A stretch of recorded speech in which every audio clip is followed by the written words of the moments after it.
بسم اللہ الرحمن الرحیم۔ پیارے بچوں، میرا نام شبیر بیگ ابراہیم بیگ، ضلع پریشد اردو اسکول جامڑی۔ آئیے آج ہم جماعت پنجم مضمون ماحول کا مطالعہ نمبر 1 کا ایک سبق کے بارے میں معلومات حاصل کرنے والے ہیں۔ آئیے اس سے پہلے چند باتیں میں آپ کو بتا دوں کہ تمام چیزیں جو ہمیں نظر آتی ہے یا جو ہم دیکھتے ہیں تو یہ تمام چیزیں کس سے بنی ہوئی ہے؟ کیا کبھی ہم نے غور کیا ہے کہ ان چیزوں کے بننے میں یا ان کے وجود میں کس چیز کا ہاتھ ہوتا ہے؟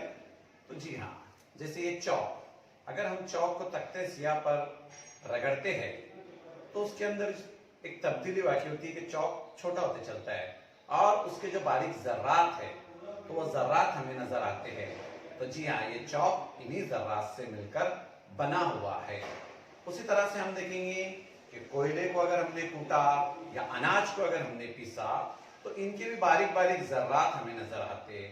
کچھ ذرات ہمیں آنکھوں سے نظر آتے ہیں اور کچھ اشیاء کے ذرات اتنے باریک ہوتے ہیں کہ جو ہمیں اپنی آنکھوں سے نظر نہیں آتے، انہیں دیکھنے کے لیے ہمیں خوردبین کا استعمال کرنا پڑتا ہے، اسے ہم خوردبینی ذرات کہتے ہیں۔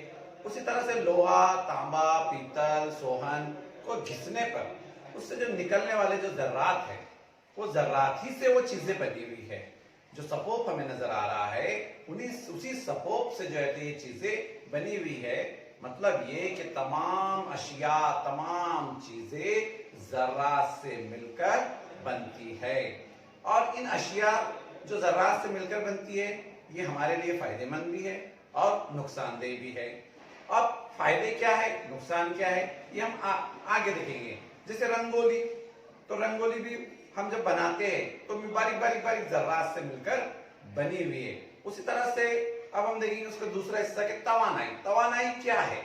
تو توانائی یعنی طاقت، کام کرنے کی قوت کو ہم توانائی کہتے ہیں، طاقت کہتے ہیں۔ تو توانائی کی مختلف قسمیں ہم اس سبق میں حاصل سیکھنے والے ہیں۔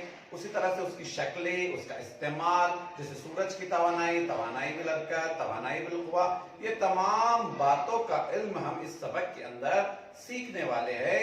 تو آئیے ہم پیش ہے جماعت پنجم مضمون ماحول کا مطالعہ نمبر 1 کا سبق نمبر 24 اشیاء، چیزیں اور توانائی۔